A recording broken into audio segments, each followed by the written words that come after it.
마침내 폭삭 속아 쓰다가 사막을 끝으로 대단원의 막을 내렸습니다. 긴 호흡으로 따라온 이 드라마, 여러분은 길게 느껴질까요? 전 너무 순식간이라서 한 번 봤던 느낌으로는 리뷰가 안 될 듯해서 다시 몰아보기를 또 했어요. 장면 하나가 잊어버리기 아깝습니다. 그 마지막은 차마 쉽게 말로 꺼낼 수 없을 만큼 깊고도 따뜻한 울림을 남겼습니다. 제 인생 드라마 중 하나가 됐습니다. 연출이 미쳤어요. 겨울이라는 계절은 이 드라마에서 단순한 배경이 아니었습니다. 사랑의 끝, 가족의 울음, 인생의 굴곡이 차갑고도 조용히 흘러가는 계절. 하지만 그 끝엔 언제나 다시 피어날 무언가가 있었습니다. 본 콘텐츠는 드라마 폭삭 속아 쓰다의 감상과 해석을 바탕으로 제작된 리뷰입니다. 스포일러가 포함되어 있으므로 본편을 시청 후 리뷰 감상을 권장드립니다. 금명은 IMF 여파로 다니던 직장에서 하루아침에 해고당하고 실직자가 됩니다. 무기력하게 거리를 떠돌던 중 우연히 깐느 극장에서 충섭과 재회합니다. 하지만 그것은 우연이 아닌 필연이었죠. 충섭은 금명이를 다시 만나기 위해 매일같이 극장 앞을 지키고 있었던 것입니다. 결국 둘은 다시 사랑을 시작하게 되고 금명은 충섭과 함께 부모님에게 결혼 허락을 받기 위해 제주도로 향합니다. 딸바보 관식은 처음엔 걱정했지만 충섭의 진심을 보고 점차 마음을 열고 결혼을 허락합니다. 원래가 아빠 소속이야. 아빠가 아웃이라면 나도 아웃. 결혼 안 해. 하지만 결혼식 날 웃음보다 더 먼저 터진 건 관식의 눈물이었습니다. 사랑하는 딸을 시집 보내며 처음으로 눈물을 보인 관식, 그런 아버지의 울음을 본 금명 역시 눈물바다가 되어버린 결혼식이었습니다. 관식의 짝사랑 같은 부성애는 이 장면에서 절정을 이루며 시청자의 마음을 먹먹하게 만들었습니다.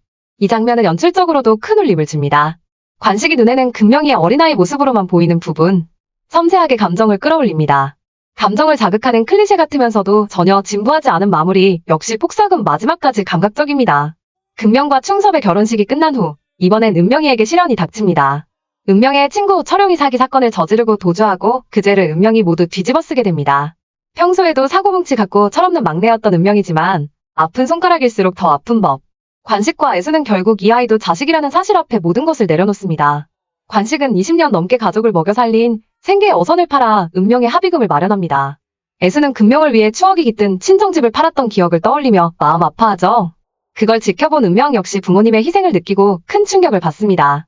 스스로 바다로 나가 외항선을 타겠다고 나서지만 관식과 부산길이 극적으로 막아섭니다.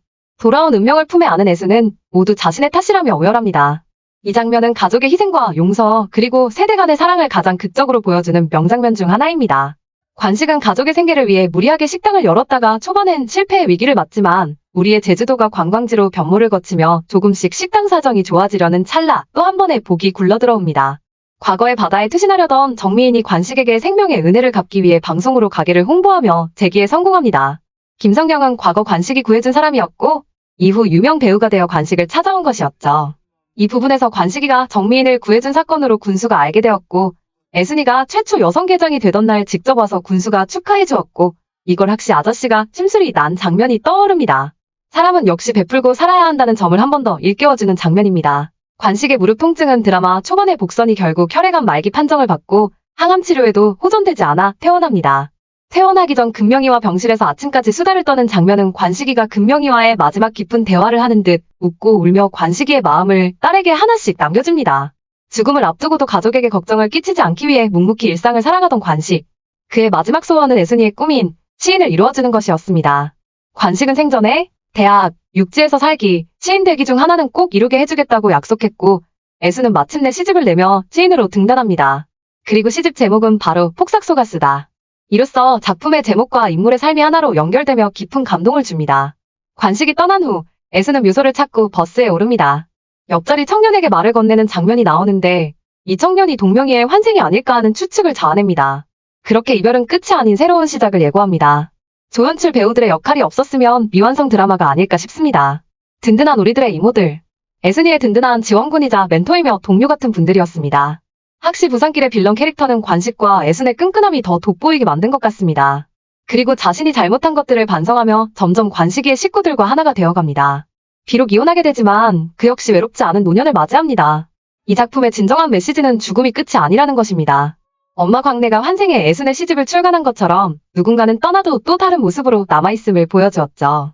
폭삭 속아 쓰다는 그저 한 세대의 이야기가 아니라 모든 세대의 사랑과 이별, 희생과 성장을 담은 인생 드라마였습니다. 계절은 지나고 사람은 떠나지만 사랑은 그렇게 남아있었습니다. 다음 생에서도 만나자. 그때도 우리 또 사랑하자. 이보다 더 아름다운 작별이 있을까요? 이제 진짜로 폭삭 속았수다. 수고 많으셨습니다. 구독과 좋아요는 사랑이며 국룰입니다.